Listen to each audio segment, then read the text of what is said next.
Welcome, what is up, everybody? My name is Michael Fletcher, and welcome to the recap of the Night of Champions.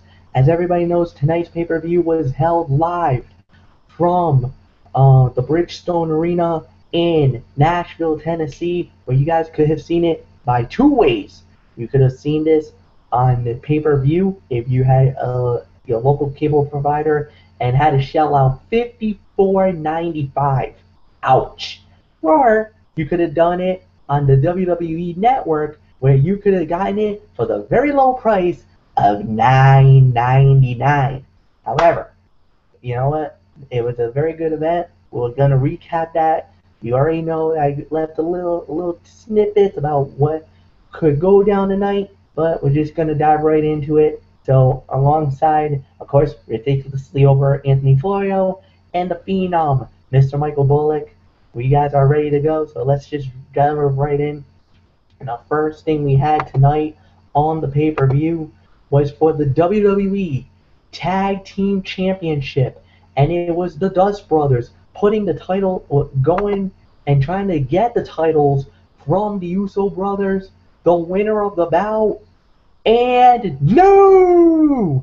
WWE Tag Team Champions Goldust, Stardust, the Dust Brothers wins the titles. Anthony Florio, you lead it off. All right. Thank you very much indeed, Cerebral Bike from Michael Fletcher. Hello, friends. This is Ridiculously Over Anthony Florio, welcoming you to our Night of Champions 2014 recap here on Brace Fair 95. Delighted to be here as always. Delighted to have you with us as well. And what a night this Night of Champions turned out to be. And we'll have more on that at the end. But third best fight of the night. This was fantastic. I mean, this was a very good tag team title match. I mean, the reign had to end at some point, but it really should have been at the hands of Harper and Rowan. It didn't matter if it was Money in the Bank or Battleground. It should have been one of those. But, hey, I mean, Dust Brothers, I mean, you got to give them credit. I mean, they put the tag team division back on the map, as you know, and then, they got lost in the shuffle right around WrestleMania time and all that. But, yeah, the heel turn has worked wonders for them, and now they are now two-time WWE Tag Team Champions in a fantastic match.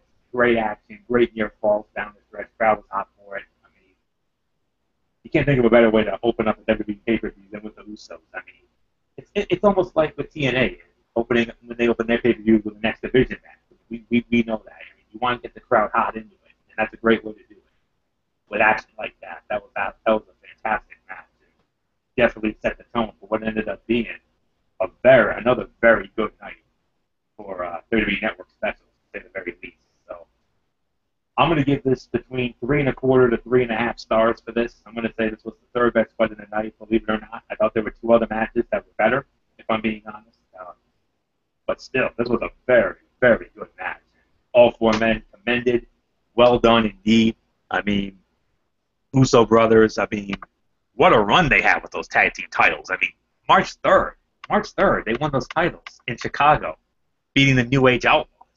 The Road Dogg and Billy Gunn in Chicago on that Monday Night Raw. That Monday Night Raw, we all thought that a certain straight-edge superstar was going to come back. Yeah, how'd that work out? But still, 6.5 months worth of title reign. I mean, well over 180-something days. I mean, I'll get the total count in just a moment, but this was a fantastic match. And there's going to be a rematch. I'm thinking maybe tomorrow night on Raw. I don't know. I mean, because next pay-per-view is not for another 5 weeks. I mean, that's Hell in a Cell on October 26th at the American Airlines Center in Dallas. But, yeah, I mean, this was a fantastic, fantastic match. So, 3.25 to 3.5 stars. I'll get the total number of days that the Usos were tag team champions and post it in our text chat box, where the Phenom, Mike Bulluck, will read off that because he's going to be going up right about now. So with that said, Phenom, it's yours. 3.25, 3.5 stars. Third best fight of the night. Congrats to the Dust Brothers. Bulluck, go. All right. Hello, friends. This is the Phenom, Mike Bulluck, here for our Night of Champions recap. Yeah, I mean, I thought this was the third best fight of the night as well, but I'll give it 3.25 stars because this was a very good way to kick off the Night of Champions pay-per-view, and the Dust Brothers basically win it, and this was basically unpredictable in my opinion because Anthony Florio, and I know he's going to back me up on this. We had a little chat after our Strictly Sports NFL Saturday show, and we both said that we thought the Usos were going to walk away with the tag team championships, but no. I mean, they finally decided to end it and basically give it to the Golden Stardust, and yeah, I mean, we had a lot of good high flying action here, but then again, you know, too. I mean, you can expect that when you got the Usos here, and I know I heard during the broadcast after the match, they said that they held the titles for about 7 months, if I stand correctly. But I know Anthony Porter is going to post the total number of days they had it. But to me, the Usos got nothing to be ashamed of. I mean, they had such a great run with the tag team titles. So, yeah, what's up next? I wouldn't be surprised we get a rematch tomorrow night on Raw because, like you said, the next pay-per-view, Hell in a Cell, is not going to be for about another 5 weeks. So, I mean, I don't think it would make sense to wait. Yeah, I just saw it right there. 202 days for the Usos as the tag team champions. And I do agree, it was a very impressive run. And let's just say it like this: when the Usos first came around in the WWE, I mean, we thought they were going to get a big push, and then for a while they were in Stud Enhancement City, but lo and behold, they got a big time push, and it all culminated with the tag team titles that they won back in I think it was in March when they beat the New Age Outlaws. But definitely March 3rd. Thanks for letting me know about that, Florio. So, and of course you can relive that episode of Monday Night Raw from when they won it on the WWE Network. So so third best fight of the night. There were 2 other fights that were even better, and we'll definitely get into that as we go along this recap. 3 1/4 stars. So with that being said, let's move on. Yes, indeed. Unfortunately, guys, I'm gonna have to refrain from this fight because I was working. I was only working until 8:30, so therefore, I'm gonna be out of at least the first couple of fights. I won't be able to jump in on a few of them, but I'll let you know where I will jump in and give you my thoughts about the event itself. But this was one of those fights that I heard it was pretty good more than anything else. But I will note this, and I think that needs to be noted. There is one thing that I think the fans are waiting for. There's a certain thing they said, and they've been putting it out on Twitter and everything else. It's been on social media about the next generation is coming. Who is that? What is that? What is this next generation are we talking? Now, there's been a lot of rumors going this and that the Ascension is coming to WWE, that the Ascension is going to make their debut tomorrow night on Monday Night Raw. I mean, it was something that's going to redefine WWE. And it's not just one thing. It's about a whole bunch of things.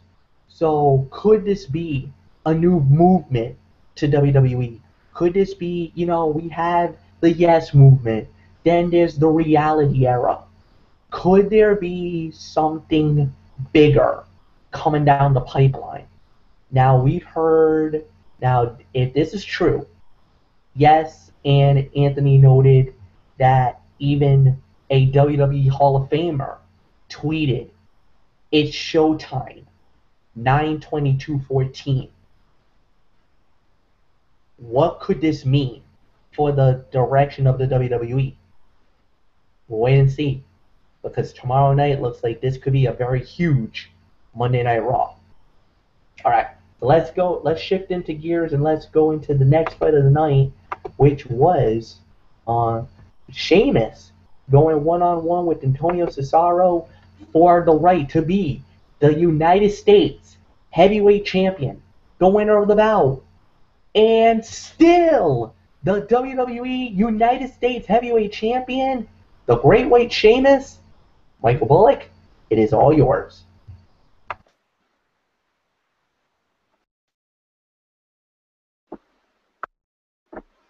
All right. Yeah. Sorry about that. Had to unmute my mic there. Yeah. And I thought this was another good fight here. I'm gonna be, if I'm gonna be quite honest here. I mean, I'm gonna give this I'm gonna give this 3 to maybe even 3.25 stars. I mean, I thought this was another good fight. I mean, it wasn't anything special. I'll tell you that right now. But I mean, there's something that we saw tonight. You know how when what Sheamus always does to his opponents with the 10 beats to the chest that we all get a joy out of. Well, we saw not Shane, Cesaro basically counter that. I mean, when was the last time you ever saw anybody be able to counter that? I mean, and there were even points during the match I was thinking Cesaro was going to do this, that he was going to beat Sheamus and become the United States Heavyweight Champion, but nope. Near the end, Sheamus, of course, with a broke kick out of nowhere, gets the 1, 2, 3. He's still your United States Heavyweight Champion. So, yeah, what does this mean now for Sheamus? Who's going to be the next person to challenge him for the United States Heavyweight Championship? And what's going to happen with Cesaro now? Because I mean, we've been talking about, at some point he's going to get a big time push. Well, that still hasn't happened, and all I can say is, I'm still waiting for it. So, yeah, there's really nothing else to say except 3 to 3.25 stars, in my opinion, for this fight. So with that being said, let's move on to Florio. I'm sorry, Michael Bullock. I got to disagree with you. I thought this was the second best fight of the night, if I'm being honest. This was the very epitome of the words, Michael Fletcher, be a man fight. This was absolutely unbelievable. I don't know if Fletcher was just getting in from his work at this time, but oh my goodness, what a match this was. I think you underscored the bout just a little bit, Michael Bullock. Not a whole lot. I mean, I'm not gonna bash you for that, but you gave a respectable rating. But to me, I think you underscored it just a little bit. The correct rating for this match is 3.5 to 4 stars. This was unbelievable. This was a fantastic United States Championship match. I mean, the near falls in this match, the crowd reaction as well, and but to me, it was the hot finish. I mean, there were so many great near falls down the stretch. I mean, and some of the moves in this match, unbelievable. I mean, Cesaro, had this little butterfly suplex move. I thought that was pretty cool. Countering a bro kick and everything else. But yeah, this was definitely This was the very epitome of a Michael Fletcher be a man fight. I mean, this was physical, smash mouth, everything you wanted in a be a man fight. I mean, Mikey, I don't know if you saw the fight yet, but if you get a chance to watch the replay later on, you're not going to regret this, man, because you're going to be a very proud man. Because I mean, we all know how much Michael Fletcher loves his be a man fights, and this was a be a man Michael Fletcher fight right here. Because this was one of the most physical, smash mouth matches, and I'll go as far as to say I thought this was better than their payback match, if I'm being quite honest with you. Because that's how good this fight was. Unbelievable. One of the best United States heavyweight title matches I've seen in a very long time. And for the first time in a long time, the United States Heavyweight Championship felt prestigious. It actually had meaning. It had worth to it. Well done, gentlemen. Well done. They got this one right. Be a man fight indeed. And yes, Michael Bullock, he said Sheamus was going to win. I thought Cesaro was going to take the title, to be honest with you. But let the Sheamus run continue. Sheamus now is the new longest running champion in WWE. 139 days and counting. It'll be 140 when we get to Monday Night Raw tomorrow night from the FedEx Forum in Memphis, Tennessee. We'll have some early thoughts on that at the end, but wow, unbelievable. Definitely worth the $9.99 price tag, without question. 3.5 to 4 stars. The second best fight of the night, though, and believe it or not, there was one of the matches I thought was better. Hard to believe. So, like I said, 3.5 to 4 stars. Second best fight of the night. that definitely, I gotta say, out of all the Be a Man fights, that was maybe the best Be a Man fight I've ever seen in my life. Wow, unreal. Fletch, I don't know if you saw it, but if you did, chime in, or if not, just move on to the next fight. Yeah, well, I gotta move on to the next fight, but I will tell you this, guys. I did hear the same thing like you guys did. I heard how great this fight was. I heard this was definitely something to be behold. We will get into that a little bit later on, and we will talk about, well, I'll get to see it, and then maybe I'll give you a quick little snippet about what I'll feel about it, maybe tomorrow night on the Wrestling Forum, exclusively right here on YouTube.com, when we have the fallout for the this Night of Champions pay-per-view, and because we'll probably have a lot to talk about, so I might mention it briefly tomorrow night on the show. But here was one fight that I will be allowed to jump in on, and with the rest of the crew, and this was for the WWE Intercontinental Heavyweight Championship. Dolph Ziggler, with R-Truth, goes up against The Miz with, well, Damian Show Miz, I guess we'll call him, or Sandow, whatever, the winner of the bout, and no WWE Intercontinental Heavyweight Champion, The Miz. Anthony Florio, it is all yours. Well, if you saw the fight, I think it's only fitting you start off, Flex, since Bulluck is mine.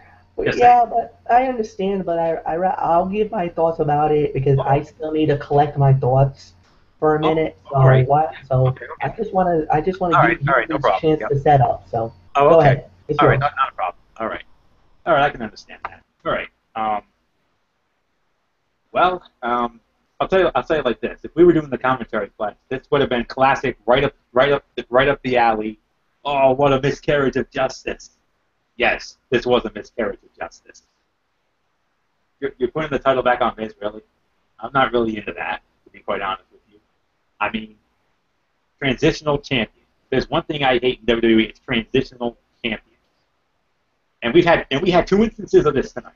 Not one, but two. But I will say it like this. Not the 5-star classic they had on the main event a couple of years ago. And certainly not, like the great match they had at SummerSlam. I thought the SummerSlam match was better, if I'm being honest. Solid but unspectacular fight. But we had a lot of chicanery in this fight, a lot of shenanigans in this fight. The red hot country duo, Florida Georgia Line, who are one of the hottest groups in country music and in the music world right now. They were there. They joined the guys on commentary. And in addition to their big announcement tonight that they're going to be performing at the upcoming Tribute to the Truth show in December, they got involved in the fight because Damian Miz now caused a little ruckus, and Florida Georgia Line actually got physical with Damian Miz now, shoved him down, and then there goes R. Ziggler running Miz now back. And we're thinking, okay, one-on-one fight. Oh, no. Not so fast, my friends, like the great Lee Corso would say.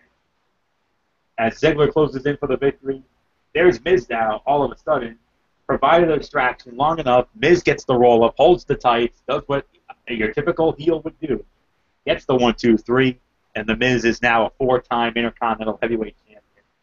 But it was a good match, though. I will say that, though. It was a good match. I would have to say maybe 4th or 5th best fight of the night, if I'm being honest with you.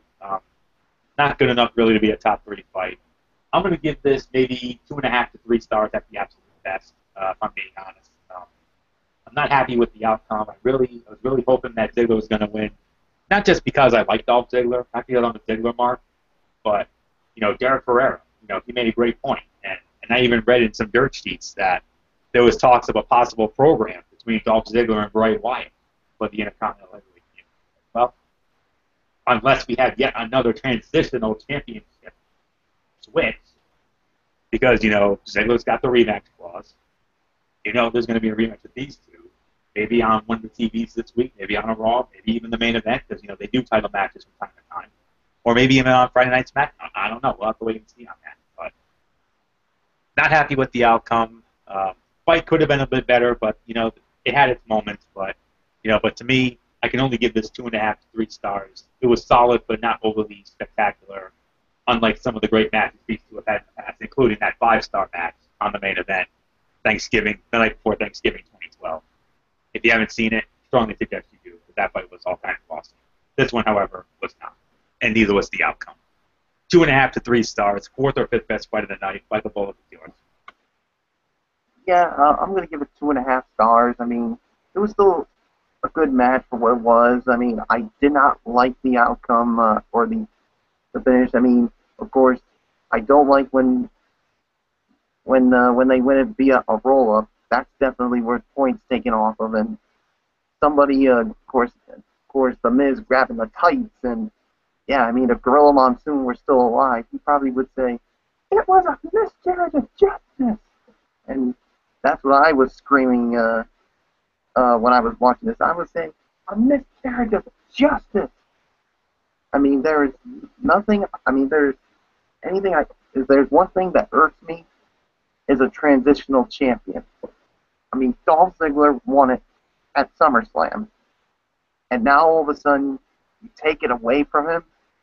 I mean, it's WWE. I mean, I don't know why they decided to take the title off of him. I mean, is Dolph Ziggler back in the doghouse? Is he getting like any kind of heat again? If there is, I'd like to know. But you know what? And as Bill Belichick would like to say, it is what it is. We got to deal with it. So 2.5 stars, and yeah, there's really nothing else for me to say except let's move on to Fletch and have him give his thoughts on the match. Yeah, I gotta say this was about two stars, and I understand why everybody's all up in arms and saying, "Oh, I can't believe the Miz is now the champion again." But if you really think of it, he has been a very good heel. He's played the heel role so good. I think it's time for him to at least have an opportunity. Now, this is not going to be the end of the rivalry between these two men, not by a long shot. There's still stuff that needs to be left on the cutting room floor, and for me, I think Miz and Ziggler are going to continue their program, and we're going to see a few more fights. I don't think this is going to be the end of it, but am I thrilled that he's not that Miz is the champion again? In one way, no. In one way, yes.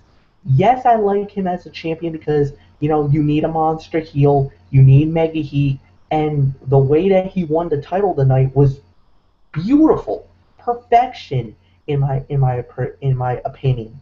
But do I think that he deserves to be? Do I think that Ziggler should have been a transitional champion? Absolutely not. I mean, you could have used some other people to do that.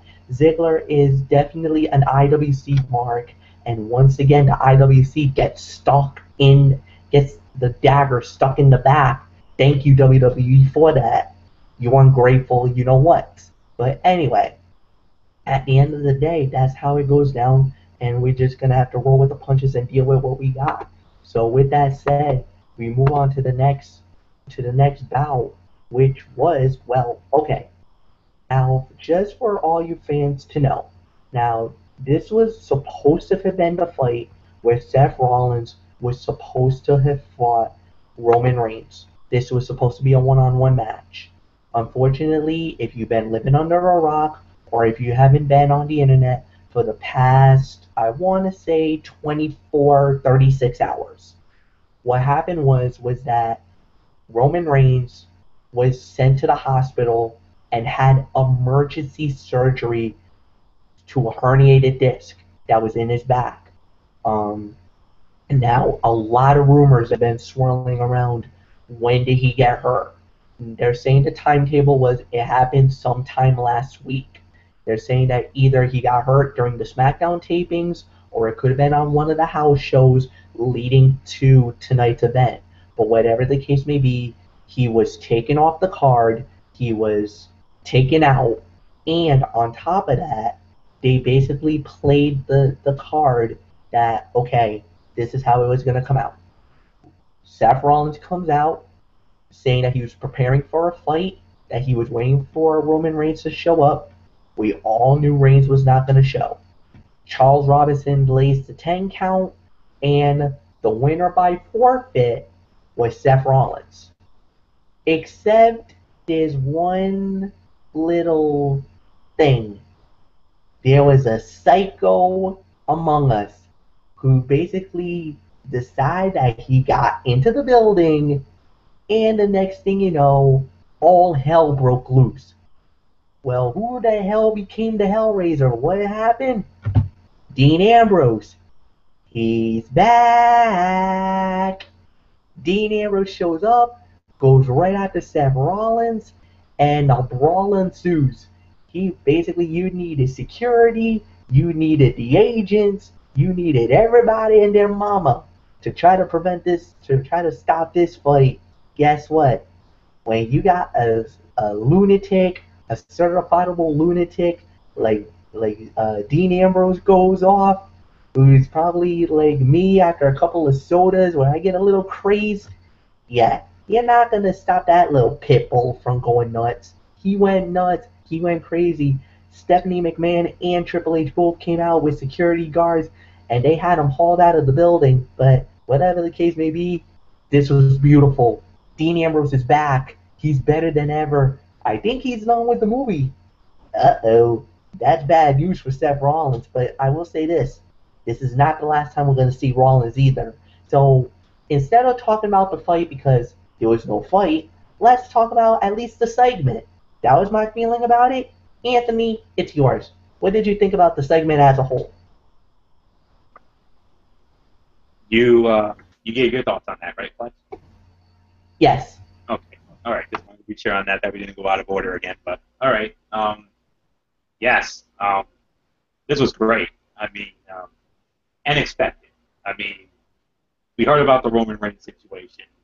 Very sad to say the very least. I mean, major hard times for the WWE as another big time star, goes on the injury list. First it was Daniel Bryan, then it was Bad News Barrett, and now the man who many and a lot of the dirt sheets had pegged as the man to be the one who ultimately was going to dethrone Brock Lesnar at the earliest possible day, March 29th, 2015, of course that day being WrestleMania 31 at a Levi's Stadium in Santa Clara, California, a suburb of San Francisco. Don't know how that's going to play out. Derek said 4 to 6 weeks, maybe 3, or now I'm hearing 3 months, and that's 3 months, and we're looking at it possibly right around Christmas time, maybe towards the end of the year. I mean, maybe in time, maybe possibly in time for TLC. I don't know. We'll have to wait and see on that, but we all of us here at the Wrestling Forum definitely wish Roman Reigns a speedy recovery. We can't wait to see you back. Because I'll tell you right now, I'm gonna miss that Superman punch because I love that move. That's my favorite move right now in the WWE, especially when we do our commentary and I get to have my little moment with that. But anyways, this as a whole, I mean, Seth Rollins, doing your typical heel thing, saying, if he doesn't show up, I'm just gonna take it by forfeit. I mean, we've seen this before. I mean, two instances that I can remember. 1990 SummerSlam with the late Sherry Martel, supposedly going to have that match Blade Sapphire. That never came to fruition. And then during a Sunday Night Heat before the SummerSlam in 2003, we saw the same thing with Matt Hardy version 1 with Zach Gallen. We all remember that. Unfortunately, we all remember that little sham and ruse. But it happened here, and I kept saying, Dean Ambrose, where are you? Dean Ambrose, where are you? Finally, he shows up. Coming out of a taxi cab, of all things. I was expecting the music to hit. I mean, that would have been a little moment there, but we got the brawl we wanted. I mean, it was another chaotic brawl. I mean, wow. I mean, Triple H and Stephanie and all the security officers and even Jamie Noble, who, as we all know, is an agent for WWE now. And he even got involved in the melee there. But this was a well-done segment. I mean, these two guys are just so damn fun to watch, and you heard it here first. I think they're going to have a Hell in a Cell match next month. I really do. And if you put those two inside Hell in a Cell, think about it, boys.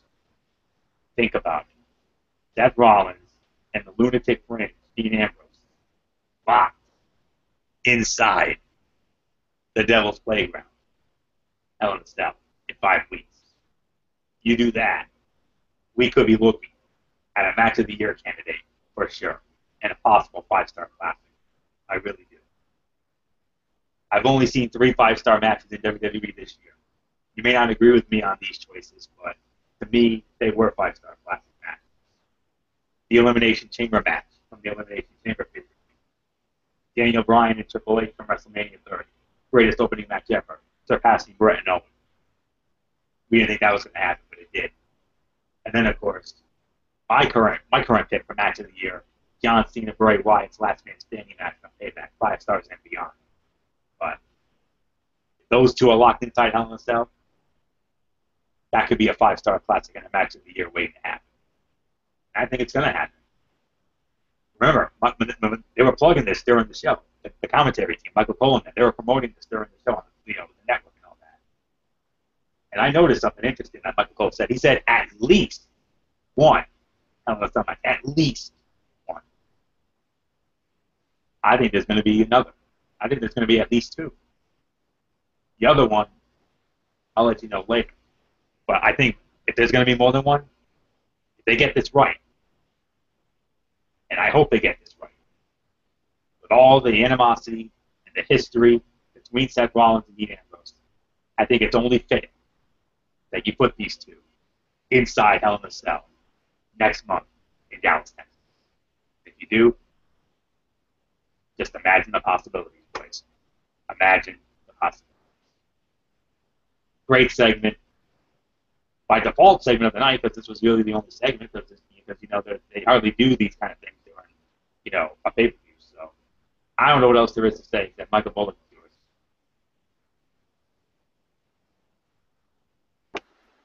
Yeah, I mean, of course, you have Seth Rollins doing his usual heel thing, saying,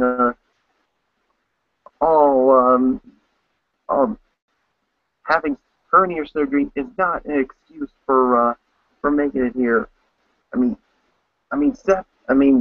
Roman Reigns that I knew is much tougher than that, so he was going to give him a chance to come out and face him, but did you really think he was going to come out? Nope, because, of course, of the whole hernia surgery that he had, and yes, and of course, he had the referee count to 10, and the referee declared him the winner by forfeit, and he says, you know what? I want competition. Give me anybody in the back. Well, who does he get?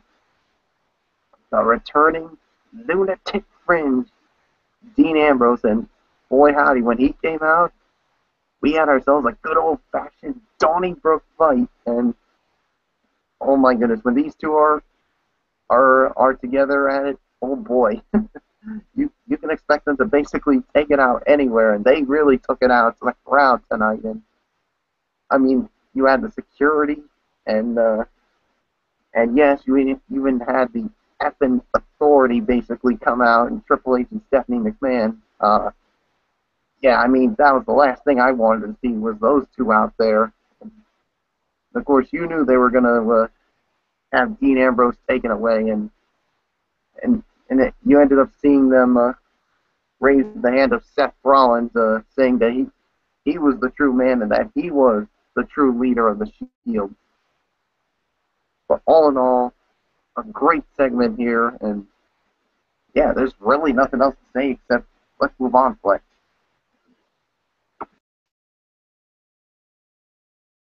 And we shift gears into the next fight of the night, and gentlemen, it was the Battle of the Big Men, USA versus Russia. Mark Henry goes one-on-one with Rusev, of course, with the ravishing Russian Lana in the corner. The winner of the bout was Rusev. Anthony Florio, it is all yours. I don't know. This is not going to be a popular decision here, but I'm sorry. This was the worst fight of the night. I mean, this was not good at all. The Swagger matches I thought were better, but I'm going to say I'm just going to say it like this. Not only was it the worst fight of the night, but I just got to say it like this. I was utterly disappointed. Yeah, and I'm going to tell you why.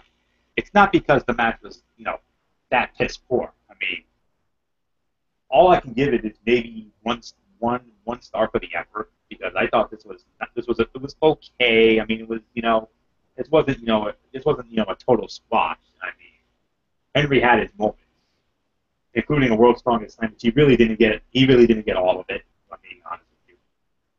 But my takeaway from this is this: before the match, Lillian Garcia sang the national anthem, Star Spangled Banner, which is only fitting, because you want to make the match feel, they want to hype the fight. I can understand that. USA versus Russia, get the All-American support in there. I understand that. And also because, this is also the 200th anniversary of when the Star Spangled Banner was written by Francis Scott Key in Baltimore, Maryland. My thought is this. If you didn't see this, how many times, guys, and I want to ask you guys a question, how many times have we heard Lillian Garcia sing that national anthem? Whether it's on TV or pay-per-views like WrestleMania, SummerSlam, and all that. Countless, right? Gazillions of times. I'm going to make a statement. I'm going to make it clear and now to the point. Lillian Garcia's rendition of that national anthem tonight was, in my honest opinion, the most stirring rendition I have ever heard in my entire life. Well done, Lillian Garcia. That was your personal best performance ever. And I even put it out on Twitter. I said, I've heard Lillian Garcia sing the national anthem gazillions of times, but tonight was her most stirring rendition ever. Wow. Well done. To be honest, Lillian's rendition of our national anthem was a lot better than this match was, because this match was straight up, this was terrible. I'm probably being generous here by giving this 1 star, but it didn't really have the feel of a dud. I mean, it could have been a dud, but it wasn't. I mean, I can only give it 1 star because there were some moments. Like I said, Henry did get some offense. But ultimately, Rusev just dominated this fight pretty much, and that's it. So, what's next now for Rusev? I'm going to give you an actual thought that came from my head here. I thought this myself. I didn't get this from any dirt sheet or ever. This observation comes straight from me, personally. I think it's about high time we put some gold around that waist. And if you want to continue this anti-American thing, why don't you go after a certain mayonnaise-jarred redhead from Dublin, Ireland, who currently holds the United States Heavyweight Championship? I think Rusev should be the next in line to challenge Sheamus for that very title. And if you do that, put the belt on him. You want to give the guy some heat? Have him hold the United States Heavyweight Championship. Imagine the heat he gets from that. Think about it. That's all I can say. 1 star match, worst fight of the night, but Lillian Garcia, well done, my dear. That was your personal best national anthem performance ever. Never have I heard a more stirring rendition from you tonight, my dear. Well done. 1 star, worst fight of the night. Michael Bulluck, it's yours. Yeah, I'm going to say 1 to maybe teetering on 1 1/4 stars because it was definitely the worst fight of the night, and no doubt about it, but there was some alright action here, but yeah, it definitely wasn't really good. It didn't really wow me, it didn't really amaze me at all whatsoever, but yeah, as far as that national anthem, I do agree with you, Anthony. Nobody does the national anthem better than Lillian Garcia. I mean, I've had the chance to go to some WWE events when they come to the Dunkin' Donuts Center, and I'll tell you this. One time, I went to a Monday Night Raw in 2008,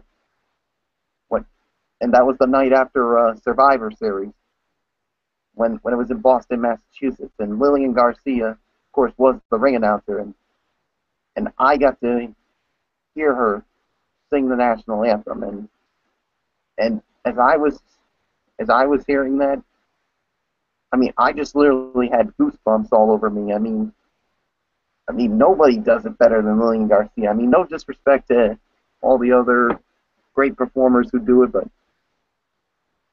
I mean, with the way she sings it, with the way she does it like that, it just, I mean, it makes it like so powerful. It's like she really cares about America. I mean, that's the reason why she sings her heart out like the way she does when it comes to the national anthem. And I'm pretty sure you guys have seen her sing the national anthem at any WWE event that you go to when it's in Providence or anywhere in New England. But yeah, match is all right. 1 to 1.25 stars, or teetering on 1.25. All right, let me try that again. Teetering on 1.25 stars. Yeah, got a little tongue twisted there, but the national anthem sung by William Garcia was way better than this match. Fletcher, it's yours. Tongue twisted or just a straight up botch, Michael Bulluck? That's what it sounds like to me, man. But anyway, we'll just move on. I'm not gonna. I'll say it was a little bit of both. Okay. I can see that. I'll give you that. All right, so let's go right into it. The next fight of the night. Well, after we got that kind of shameful fight, well, let's just say this: it got really good. How good are we talking? Maybe a candidate for fight of the night? We'll see. When Randy Orton went one-on-one with Chris Jericho, the winner of the bout, Randy Orton, Michael Bulluck, it is all yours. All right. I thought this was another good fight here.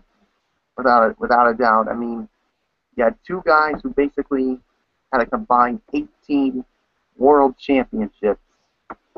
Chris Jericho and Randy Orton. And yeah, the time of the fight was basically about, from what I got on the 411 Mania, it was about 16 minutes and 15 seconds from what I see here. And I thought it was really good. And I'll say it was about another, I'm going to say 3.25 to maybe 3.5 stars. I mean, this was well done. And Chris Jericho continues to put over these guys. And you put in Randy Orton there with them, it's got a chance. It had a chance to be something really good, and it certainly did not disappoint.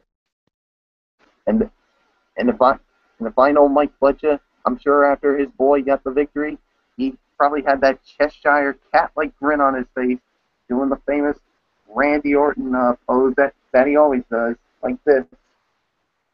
And the thing that impressed me was, of course, at the end of the match with the RKO when Jericho was coming off the top rope, and it had a little resemblance of when he did that at WrestleMania against a former best in the world superstar in CM Punk, and that was definitely amazing. And there were times when, there was that one time when he was going to go for that famous punt kick. But all in all, Randy Orton gets the win here, and yeah, I mean, we heard that this is going to be Chris Jericho's last night in the WWE for a while, and I thought maybe we would see that punt tonight, but I think we're gonna get something like that tomorrow night, where Jericho's gonna do a little something like a promo. Randy Orton's probably gonna sneak in from behind, and then he's probably gonna hit that punt right on Chris Jericho, and that's when he's probably gonna be gone for a while. So that's how I feel it's probably gonna happen. But all in all, 3.25, 3.5 stars. Another really good match here. So let's move on to our resident Viper himself, Mike Fletcher, to talk about this match. I kind of have to say this is my fight of the night. And the thing about this is that, look, I get it that this was a great match, but the fans were so into it. They were yelling, "This is awesome," and the whole 9 yards, the near falls, the psychology of the fight. And I'm sorry, but these were pros pro.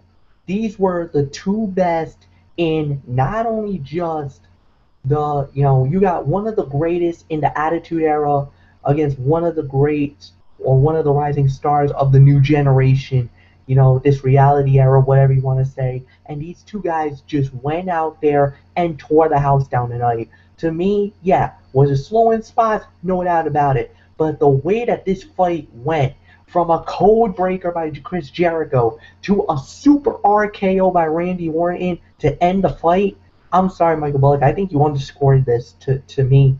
And I'm going to go as far to say 3.5 stars. This was a tremendous fight. To me, this is the fight of the night, of the Night of Champions. No doubt about it in my mind. To say anything else, this wasn't just a regular match. I mean, if I wanted to see a regular match, I would see that on the WWE Network. What I saw here tonight was a special match. This wasn't just a regular fight. This was special, and this was actually a treat for those fans in Nashville, Tennessee, and a treat for all of us that got to see this fight here tonight. And to me, I was thoroughly enthused. And yes, I was grinning like a chef's fire cat that Randy Orton won the fight, but that was expected. I think we all predicted that Orton was going to win this match. But to me, to say the very least, I definitely have to say this was definitely 3.5 stars, and without a doubt, the fight of the night. Florio, go. 100% agree with you, Michael Fletcher. This was the fight of the night. I mean, absolutely fantastic match between two of the all-time greats, two future Hall of Famers. When all was said and done with their respective careers, no ifs, ands, or buts about it, with all the accomplishments that they had. I mean, well done match. I mean, 4 stars is my rating for this fight. I mean, I thought this was a very, very good fight. I mean, some great near falls. I mean, the crowd was into it. We were into it. I mean, this was definitely, you know, a technical wrestling classic right here.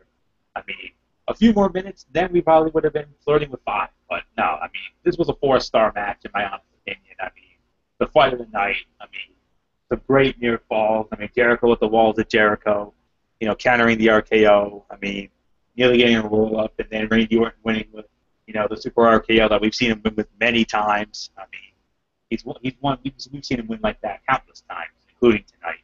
So, yeah, so great match. I mean, well done to Randy Orton and Chris Jericho. I mean, we thought, you know, they were going to find a way to write out Chris Jericho, you know, trying to find, maybe mess him up real good, you know, maybe a punt or something, you know, because I did hear that, you know, according to the dirt sheets, that tonight was supposed to be the night Chris Jericho wrapped up his latest part-time run with the WWE. Not sure when or if we'll see him again. Hopefully we do, because, you know, he's got a knack for putting on some great matches, and give credit to the man where credit is due. Like we keep saying, I mean, 43 years old and still putting on high-quality matches like this. I mean, this is why he's a Hall of Famer, guys. I mean, and not just because he also has that knack for putting over younger talent, which we've seen him do, you know, countless times, including Bray Wyatt in that steel cage match a couple weeks ago on Raw. But yeah, he does it with the Viper tonight. It's what's expected. So yeah, well done, Chris Jericho. Well done, Randy Orton. Fantastic match. I mean, you made us all proud, and that was a damn good match. I mean, I knew it was going to be a good match. I mean, I had it as one of my top fights tonight. I just didn't think it was going to be the fight of the night. There was one match I thought was going to be the fight of the night, but it was anything but, if I'm being honest with you. So, solid 4 stars. Fight of the night. Well done. Tore the house down. Surprise show stealer. There's nothing left to say. 2 future Hall of Famers. They just showed you why they're going to be Hall of Famers when all is said and done. Let's move on, Flex. Then what we do is we shift gears to a match for the WWE Divas Championship. It was the reigning champion Paige versus AJ Lee versus Nikki Bella.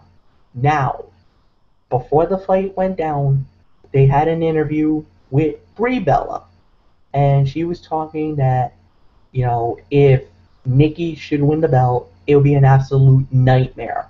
If you thought Nikki was impossible then, she would be impossible as the Divas champion. But she also said something that was very telling, saying that, you know, she believes in karma.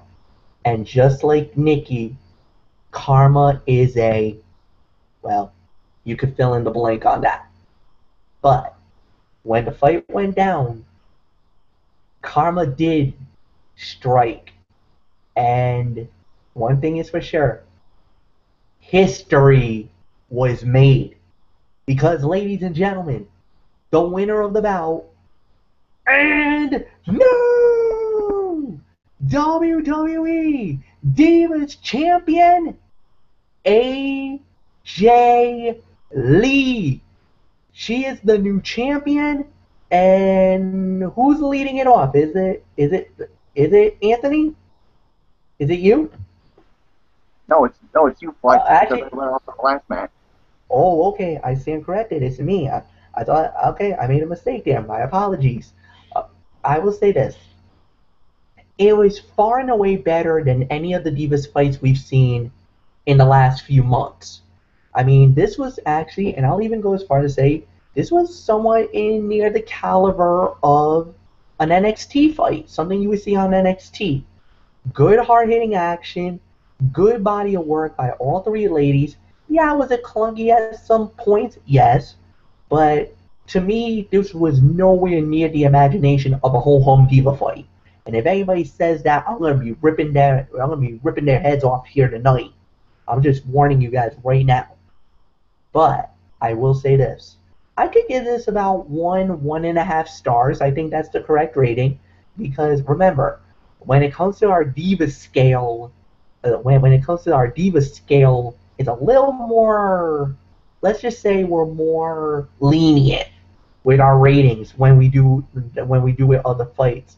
Where if we're blown away, we might give something maybe 4. That's almost equivalent to a 5. So let's just say that. You have to be almost Trish Stratus and Lita level, or even I'll go as far to say Trish Stratus and Mickie James at WrestleMania 22 to be at the level of 5 stars. Very rarely have we ever gone 5 in the Divas division. But I'll say this. Tonight, this was a solid fight. The fans were into it. And I think the fans were thrilled beyond belief to know that Nikki Bella was not going to win the belt, and AJ Lee did. Because remember, the two people we wanted it to see walk out of this thing was Paige or AJ Lee. Either one was going to be no bueno. And I actually got to see a little bit of the post chat that you guys were talking about, and Anthony Florio and Michael Bulluck laid their predictions out. Fellas, you both got this one wrong. You both got egg on your face on this one. Anthony Florio, I believe, went with Nikki Bella to become the new Divas champion. Goose egg. And Michael Bullock says that Paige was going to Nikki Bella was going to win. Okay, I stand corrected. So you went with Nikki Bella, X, and of course Anthony said that Paige was going to retain the title, X. You both got that one wrong. Sorry guys. I had to call you out on it. You know I gotta, So with that said, I'm gonna toss it over to Anthony Florio so that he could eat some humble pie and maybe some crow along the way. But one and a half stars was my rating. So Florio, go. I thought it was a 1.5 to 2 star match, to be quite honest with you. Because I thought this was, a solid triple threat match. I mean, I could probably go as far as to call it my sleeper fight of the night. I mean, I didn't think there was going to be anything special, but no, don't worry, I'm not going to call it a whole Diva fight. It wasn't. It was anything but. 1.5 to 2 was the correct rating for this fight. Reason why I went with Paige here is because, Derek Ferreira made a great point. He said that, Paige and Natalya were having some great house show matches lately. I thought maybe Paige would retain and maybe start a feud with Natalya for the Divas Championship. And now that would have been fun to watch, I mean, quite honestly. But it's obvious they're in a different direction. AJ Lee gets the love yet again. I mean, you can't blame them. I mean, she is the face of the Diva division. What else is there to say? She is the creme de la creme of the Divas division. She is number one. I mean, natural wrestling ability, huge fan base, and what else is there to say? Well, I mean, why do you think Vince McMahon has so much love for AJ Lee? Why do you think he has her on the pedestal as, the face of the Diva division. You saw why tonight. Well done indeed. 3-time Diva champion, now a three-peat in Nashville tonight. And for the second straight pay-per-view, I got to channel my inner Bobby Heenan from SummerSlam 91. 3 titles changing hands in one night. Wow. We saw it at SummerSlam, and we get it yet again. What are the odds that 2 straight pay-per-view events, we would have 3 titles change hands in one night? Unreal. But yeah, it happened. And, good action here.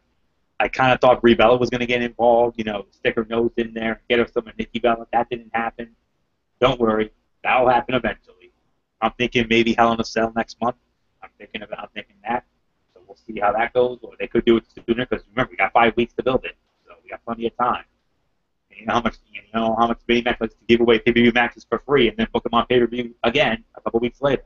One of the reasons why he's a millionaire and not a billionaire. Probably always will be. So it's a personal thing. So, but anyways, 1.5 to 2 stars. I thought this was a very good Diva fight.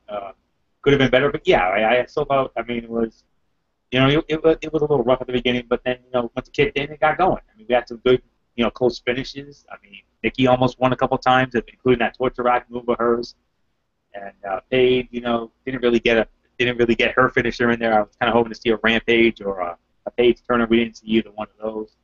But then AJ Lee got that Black Widow in there, and that was it. Paige taps, that's it. It's over. So, congrats to AJ Lee, 3-time Diva champion. Another transitional championship run here. Because remember, Paige won at SummerSlam. AJ wins it back. So, could we get a blow-off between Paige and AJ Lee? Let's hope so. Let's leave the Bella nonsense out of this. And let's get a Paige and AJ Lee blow-off once and for all and find out who is the best. Is it the best current Diva in the WWE today? Or was it the Diva who ruled NXT with an iron fist? Derek Ferrera's beautiful brunette favorite girl from Nova Team. I don't know. 1.5 to 2 stars, sleeper fight of the night. Nothing left to say here. Michael Bulluck is yours. Yeah, I thought it was a 1.5 to 2 star match here. It was fine for what it was worth, and it was an all right triple threat match for the Divas title. And I mean, yeah, when Nikki Bella hit that torture rack on Paige, I'm like, oh no, she's gonna win the title, and we all know that maybe she was gonna be bragging a lot, but nope, AJ Lee basically said, not gonna happen, and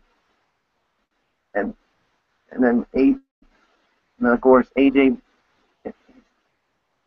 put the Black Widow on Paige, gets her to tap out, and we got a new Divas champ, and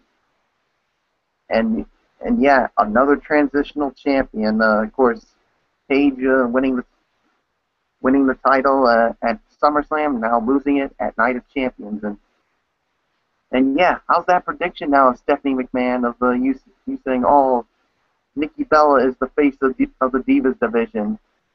I think she just got an egg on her face as well, just like me and Anthony Florio got egg on our faces with our predictions.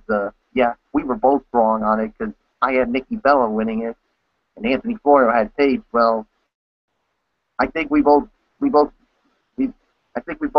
made to look like complete idiots with our picks. So yeah, nothing else to say except 1.5 to 2 stars. So with that being said, let's move on, and yeah, you could throw it in and say I got egg on my face as well. Well, and eat that slice of humble pie. All right, and I'll say this: we're not gonna go there because it's time, gentlemen. It's main event time. The main event of the Night of Champions for the WWE World Heavyweight Championship, the reigning, defending, undisputed WWE World Heavyweight Champion Brock Lesnar goes up against #1 contender John Cena. The winner of the bout by disqualification. John Cena, you know what that means. John Cena wins the bout, but he does not win the title. The champion is still Brock Lesnar, Anthony Florio, it is yours. This match was really getting good, and then leave it to authority shenanigans to ruin the fight. Cop out finish. But for the second, well, it wasn't like a Daniel Bryan Randy Orton disaster from last year's Battleground. No, I mean, there's nothing you gotta hate more than when you have a WWE Championship match as the main event of a pay-per-view ending in a DQ finish. Not cool, man. Not cool. I thought initially this was going to be the fight of the night going in. Nope. It's not. It wasn't the fight of the night. It wasn't even one of the 3 best fights of the night. This is not even in my top 3. This is my 4th best fight of the night, to be honest with you. I can only give this 3 to 3.25 stars. I mean, it was a good match, yes. It was getting really good up until Seth Rollins' interference. I mean, we knew we knew somebody was gonna get involved in this fight. We knew this wasn't gonna be a clean finish. Could we be on the verge of a John Cena Seth Rollins feud? I don't know. But remember, there's still Dean Ambrose. I don't know. We'll have to wait and see on that. But here's the thing: Cena wins by disqualification. You know what that means? He's entitled to another rematch. And you know what? I mentioned one of these earlier. I'm going to mention it again. You heard it here first. Hell in a Cell, October 26th, Dallas, Texas. Brock Lesnar, John Cena for the WWE World Heavyweight Championship inside the Devil's Playground. Hell in a Cell. You know that's where it's headed. They have to do it. They have absolutely got to do it. You do that, oh boy, we got another contender right here, folks. Because you know this is going to be straight up awesome. This could easily be the best match in the history of their series. The Extreme Rules match is still the best match in this series. I mean, with the way this was going, I mean, almost a minute into the fight, John Cena hits an AA. Nearly gets the win. He had 4 of those during this fight. I mean, yeah, Lesnar had a gazillion suplexes again. But, yeah. But the highlight here, after 0 AAs at SummerSlam, Cena gets 4 of them. And he locks in the STF. It looked like Lesnar was on the verge of tapping. And then here comes Seth Rollins with the Money to Make briefcase. And now Seth Rollins looked like he was going to cash in. He goes to cash in. But Cena cuts him off at the path. Says, you're not cashing in. And then chases him all the way out. Bell never rings. Cash in. Null and void. Never happened. So Seth Rollins is still Mr. Money in the Bank. Could you imagine the heat that Seth Rollins would have had if they had done the unthinkable and they had put him over Brock Lesnar, cashed in Money in the Bank on Brock Lesnar and won the title? Could you imagine the heat Mr. Rollins would have gotten? Could you just imagine what that would have been like? I think that crowd in Nashville would have lost their minds. In a good way, not a bad way, a good way. Think about that, guys. Think about the heat Seth Rollins would have gotten if he would have won the title tonight. I thought there was an actual chance, maybe, but it didn't happen. So you got 2 Hell in a Cell. You got 2 possible, legitimate Hell in a Cell matches inside the Hell in a Cell. Seth Rollins against Dean Ambrose, and Brock Lesnar and John Cena for the WWE World Heavyweight Championship. That's all I can say about it. So very good match, but unfortunately, the DQ finish ruined it. But it was on its way to becoming really, really good. I honestly thought it was going to be better than the SummerSlam match, but no, not quite. 3 to 3.25 stars. It's the 4th best fight of the night. DQ finish ruined it. But you heard it first. Lesnar, Cena, inside Hell in a Cell for the title. Book it. Like a Bulluck, it's yours. Yeah, this was only the 4th best fight of the night. I mean, with the way the match was going before that DQ finish, this was on its way to being the fight of the night, no doubt about it. But nope, we had some typical effing authority shenanigans. Of course, with Mr. Money in the Bank, Seth Rollins coming in and interfering, and of course causing the disqualification. I mean, this match was getting really good. I mean, we saw 4 attitude adjustments from from John Cena. We've seen the STF on him, and of course more suplexes from Brock Lesnar, and it was really getting good till Rollins had to stick his nose where it didn't belong. And then of course he hits the curb stomp on Brock Lesnar, and it looked like the unthinkable was going to happen, that he was going to cash in his Money in the Bank and become WWE World Heavyweight Champion. I mean, could you imagine that reaction if that had happened? But nope. John Cena basically said, not going to happen. He attacks him, chases him to the back, says, no, you're not cashing it in. So, yeah, there's really nothing else to say except 3 stars and only the 4th best fight of the night. So that being said, let's move on, Fletch. What really made me upset about this fight, or what really did not sit well with me about this main event, is that you would see this garbage from TNA. Now, back in the day, this is a TNA Vince Russo-esque type of a flop of an ending of a show. And it left so much to desire, and it left so much for us to think about, and it left us basically in a ticked off rage. None of us are happy. None of us are. Because we wanted a clear-cut winner. We wanted a decisive winner. But no, they want to keep John Cena face or stay face, so they give him a DQ victory. What does that mean? That means Cena gets another shot at the belt.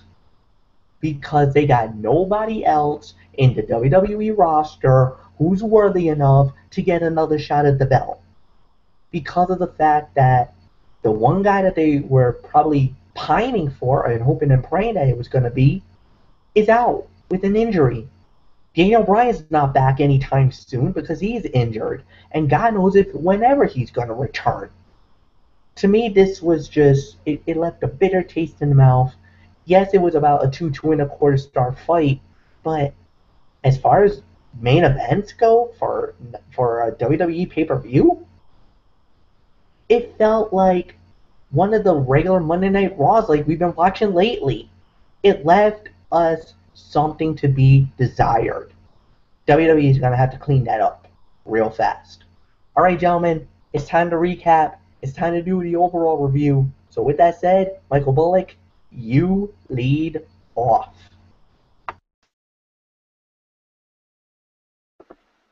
All right. Actually, can you take this, Fletch? I'm not quite set when it comes to it. So why don't you take it? All right, I'll set it up. I'll say this. When it comes to the pay-per-view, I mean, I did miss the first maybe couple of fights, so I can't really go all in on. But from what I saw from the remainder, some of the matches were good, no doubt about it. And, like, I think Anthony said it best. The only fight that really kinda was bad was Rusev versus Mark Henry. No doubt about it. But the Orton fight was amazing. Clear fight of the night. The Diva fight actually delivered for once, and it was actually good enough. And then, yes, there was the WWE World Heavyweight title fight that left to be desired. And even I'll admit, The Miz and Ziggler was not great. It was more of a 50-50 show, at least up to that point.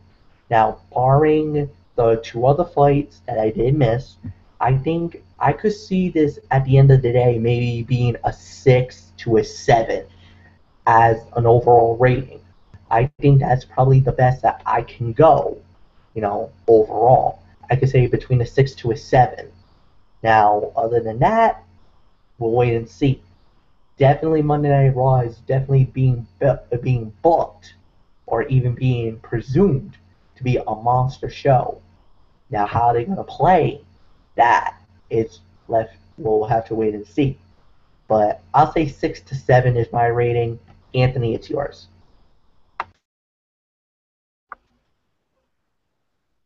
On the contrary, Fletch, I think it's a little bit underscored because I thought this was a very good pay-per-view, to be honest with you. not the caliber of WrestleMania 30, obviously, because WrestleMania 30 was far and away unbelievable. I mean, first and only pay-per-view to this day to get a perfect 10 on our show's history, and it still is to this day. It's still the only one.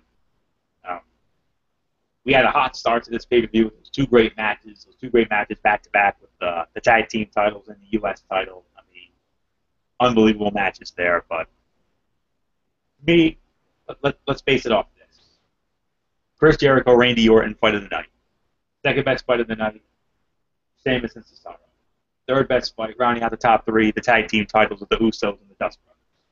Fourth best fight of the night was the main event. Fifth best fight of the night, I'd have to probably would say would be the Intercontinental title match. Sixth best fight of the night was the Divas, and then rounding out the worst fight of the night, obviously, was Henry and Rusev. With that being said, I mean, you had a 4-star match with Jericho. You had a 3.5 to 4-star match with Sheamus and Cesaro. A 3 1/4 to 3.5 star match with the Usos and the Dust Brothers. 3 to 3 1/4 for Cena and Lesnar. About 2.5 to 3 for the IC title. 1.5 to 2 for the Divas, and a solid 1 star for the Henry Rusev fight. To me, that doesn't sound like a 6 to 7 out of 10 show for me. To me, I think this is a solid 8 out of 10 at best, because I thought the body of work was there. I thought it delivered, and I gotta say this pay-per-view was better than the last month or so of Monday Night Raws combined, because we all know how piss poor those shows have been as of late. Tomorrow night, WWE has a chance to put forth their best Monday Night Raw in recent memory. They got a great chance to do it. All this stuff with the generation, the new generation stuff, whether it is the NXT crew, maybe a certain icon who made his name in WCW and TNA, because who's best known for his phrase, "It's showtime." Could we see that man tomorrow night? If he shows up tomorrow night, nobody's going to be watching the Chicago Bears and the New York Jets tomorrow night on Monday Night Football. No. They will all be tuned in to Monday Night Raw if he shows up. That'll be one of the mark-out moments of the year. But to me, this pay-per-view tonight was a solid 8 out of 10 at the absolute best. Body of work was great. I mean, I thought there was more good than bad. I mean, half of the matches on this card were 3 stars or higher. That's good. Yet another one that almost was 3 stars, or just about 3 stars, and then you had 1.5 to 2, and then the worst part of the night was a 1-star match. That was really the only bad I saw out of it. I thought all the other matches were good. I thought they delivered in one form or another. And then, of course, the finish, though, that definitely killed the rating a little bit. If we had a clean finish, and if we had a little bit more in that main event, then I probably would have been talking 8.5, maybe even 9.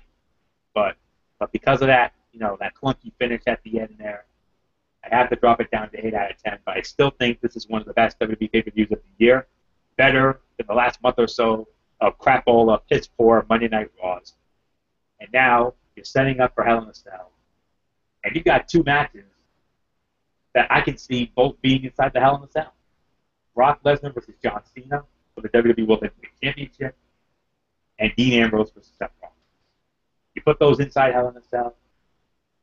Hell in a Cell could, and I repeat, could give WrestleMania 30 a run for its money. Could. I don't think it's going to, but I think it could. Especially if you put those 2 matches inside Hell in a Cell. You know those 2 fights are going to happen. As for the rest of the card, well, we'll just have to wait and see how they decide to book. Remember, we got 5 weeks to book this thing. That's a long time. And hopefully they'll get it right. And hopefully they'll put together another great card. 8 out of 10, very good show, for my taste anyway. Contrary to what Michael Fletcher says. But still, very good show for me. I think it's a lot better than 6 to 7 out of 10. I don't know what Bulluck thinks, but we'll find out in just a moment. But tomorrow night on Raw, you got a lot of work to do, Reed. I mean, yeah, you put forth a great show tonight. I'll give you that. But whatever this announcement is, whatever this next generation stuff that you've been hyping, over the weekend or so. Better be good. Better be good. That's all I can say. Your last month of Raws have been piss poor. Hopefully, you put forth your best Raw that we've seen in a long time. I can't remember the last time we saw a good Raw. It's been a while. You got a chance to change all that tomorrow night. So with that said, 8 out of 10, very good pay-per-view. At least that's what I think. All right, Michael Bulluck. Now we're going to ask you the question. Who do you agree with? Do you agree with Fletcher that it was 6 to 7 out of 10, or do you agree with me that it was an 8 out of 10 and a very good pay-per-view tonight? All right. I'm gonna have to agree with you, Anthony, on this one. I thought it was a solid 8 out of 10 on this pay-per-view. I mean, I think Fletcher was being a little too harsh on this and saying 6 to 7 out of 10. I mean, the fight of the night was without a doubt Randy Orton versus Chris Jericho, and I basically had to correct myself on it, saying 3.5 to 4 stars is my rating on it. And of course, you also had a solid U.S. title match between Cesaro and Sheamus. You also had another solid match with the tag team title match with the Usos and the Golden Stardust. Then of course you had Lesnar and Cena, which was good, but it could have been great if it weren't for that cop-out finish. Which obviously killed the overall rating. If it weren't for that cop-out finish, I would have said 8.5 to 9 out of 10 without a shadow of a doubt. But you know, it is what it is, and I thought, and the Divas title match was all right. Like we said, solid 1.5 to 2 stars, and the big, and also the Ziggler versus Miz was all right as well, and of course the worst fight of the night was of course Mark Henry versus Rusev. So yeah, and let the fallout begin tomorrow night, of course on Monday Night Raw, and yeah, I mean, if it's true with that tweet from Sting saying it's showtime 9/22/14, which is where we are, if he does show up at Raw, I'll tell you this, I am going to mark out like a crazy man, because Sting, one of the most iconic figures in WCW history, finally making an appearance in WWE at an actual show. This is going to make everybody not want to watch Monday Night Football, because they would be eyed on the icon Sting, and they have a chance to right the ship of Monday Night Raw, which has been awful these last few weeks. We'll have to wait and see what happens. 8 out of 10. Let's put a wrap on this. Alright, we sure will, and we're going to say thank you very much to all you great fans out there tonight who has witnessed and watched the Night of Champions recap. Now, here's a programming reminder. Tomorrow night, well, a little bit later on tonight, in about 23 hours, it's going to be, once again, the Wrestling Forum. We are going to have the fallout from the Night of Champions. Derek Ferreira, myself, Anthony Florio, and Michael Bulluck will all be back. The Fortune 4 will be back in the house, throwing up style. So what we're going to do is we're going to talk about Monday Night Raw. We're gonna review it and the whole 9 yards. And then, of course, Friday night, we do have is the college football. We do have all the college football stuff, so we gotta do that. And next Saturday is the NFL Saturday, but we'll get into more of that once we get down there. But until then, for tonight, for Anthony Florio, for Michael Bulluck, I'm Michael Fletcher. Good night, everybody. We hope to see you guys tomorrow night on the Wrestling Forum. You know the routine, everybody. Hug the hand pounds. We out. You've been watching the Night of Champions recap right here, live and exclusively on YouTube.com. And oh, by the way, this was for free. You didn't have to pay no $9.99. Fuck you, WWE. Good night.